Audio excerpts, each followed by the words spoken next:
Assalamualaikum warahmatullahi wabarakatuh. Di sini saya akan menyampaikan hasil PowerPoint saya yang saya ambil dari jurnal yang berjudul Karakteristik Distribusi Sedimen Suspensi pada Sungai Alami menggunakan persamaan Ross dengan penulis jurnal Giarto RB DKK 2020 dengan sumber jurnal Karakteristik Distribusi Sedimen Suspensi pada Sungai Alami menggunakan persamaan Ross Jurnal Tekno, volume 21, nomor 1, halaman 1 sampai 10. Sebelum memasuki materi, alangkah baiknya saya memperkenalkan diri. Perkenalkan, nama saya Aldi Alhamda Putra dengan NPM 2054151009, angkatan 2020, jurusan Kehutanan, Fakultas Pertanian, Universitas Lampung. Adapun daftar isi: 1. Pendahuluan, 2. Metode penelitian, 3. Hasil dan pembahasan, 4. Kesimpulan. 1. Pendahuluan. Angkutan sedimen suspensi merupakan permasalahan yang terjadi pada sungai alami dan dapat mengakibatkan pendangkalan pada sungai. Angkutan sedimen suspensi terdiri dari partikel-partikel lanau dan lempung yang dapat mengakibatkan berkurangnya kualitas dan kuantitas dalam pemanfaatan air di sungai, seperti menurunkan fungsi pemanfaatan air untuk bahan baku air minum, perikanan, dan irigasi, serta dapat mempengaruhi fungsi bangunan hidraulik. 2. Metode penelitian. Metode yang digunakan yaitu metode pengukuran kecepatan dan konsentrasi sedimen suspensi arah vertikal dan pengukuran arah transversal. Pengukuran menggunakan metode Point Integrated Sampling atau disingkat PIS, di mana pengukuran pada titik-titik yang telah ditentukan arah vertikal maupun horizontal. 2. Lokasi penelitian.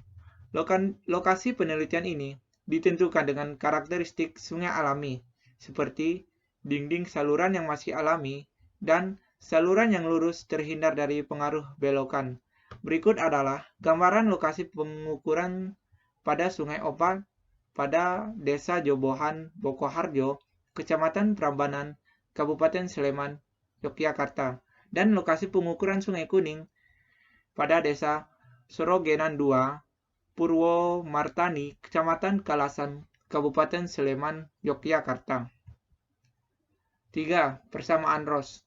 Persamaan Ross sebagai berikut, di mana C sama dengan konsentrasi sedimen pada suatu titik berjarak Y dari titik referensi. CA sama dengan konsentrasi referensi yang berjarak A dari titik referensi. D sama dengan kedalaman air.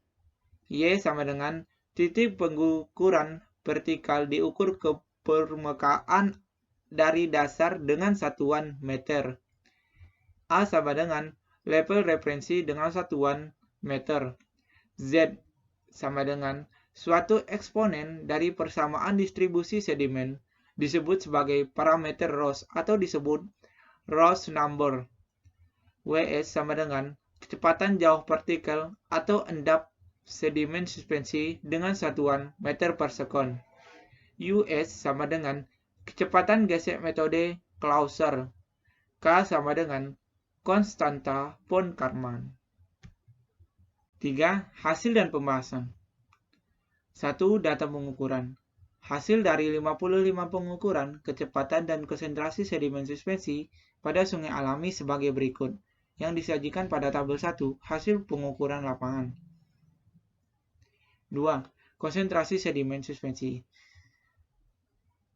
Perolehan hasil pengukuran distribusi sedimen suspensi di Sungai Opak dan Sungai Kuning sebagai berikut. Gambar 4. Profil distribusi konsentrasi sedimen suspensi pada cross-section OS1 Sungai Opak. Dan gambar 5. Profil distribusi konsentrasi sedimen suspensi pada cross-section KS6 Sungai Kuning. Yang dijelaskan bahwa perubahan profil distribusi konsentrasi sedimen suspensi bagian tengah vertikal yaitu pada kedalaman 0,2 D menuju permukaan. Data, analisis, dan pengukuran menunjukkan bahwa profil distribusi berbentuk semakin tegak. Hal ini diindikasikan bahwa kandungan sedimen suspensi semakin seragam, karena pada bagian tengah vertikal, daya angkut sedimen suspensi oleh kecepatan aliran merata sampai permukaan sungai. Hasil analisis konsentrasi sedimen rata-rata pada tiap-tiap cross-section dan hasil debit sedimen suspensi QS sebagai berikut, yang disajikan pada tabel 2, konsentrasi sedimen tiap-tiap cross-section, dan tabel 3, debit sedimen suspensi QS. 3. Perbandingan hasil pengukuran dengan metode Ross. Hasil perbandingan profil distribusi konsentrasi sedimen suspensi, hasil pengukuran lapangan dengan profil distribusi konsentrasi sedimen suspensi menggunakan persamaan Ross dengan memprediksi pada posisi di tengah sungai dan tepi sungai sebagai berikut. Profil distribusi konsentrasi sedimen suspensi, hasil pengukuran tepi sungai dengan formulasi Ross lokasi sungai opak dan sungai kuning.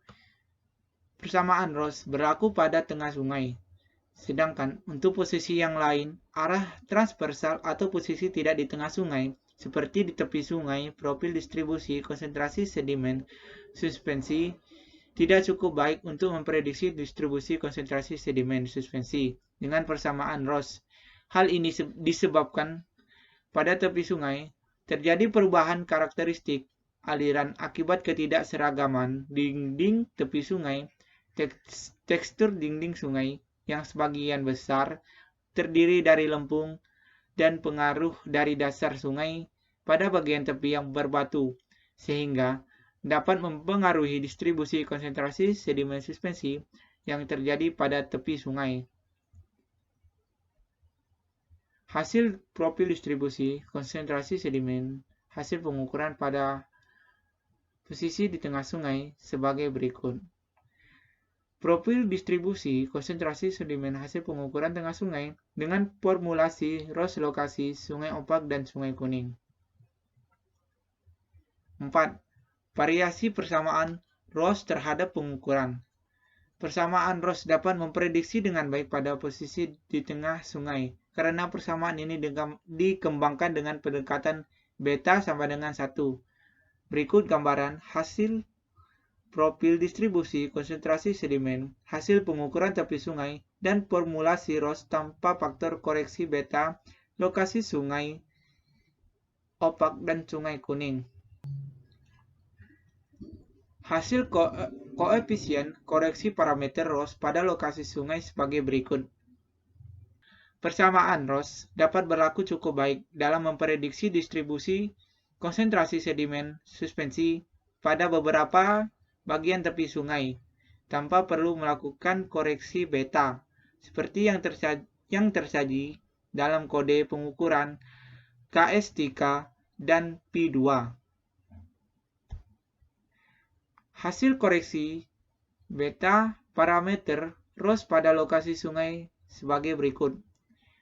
Gambar 9. Nilai koreksi beta pada sungai opak dan sungai kuning.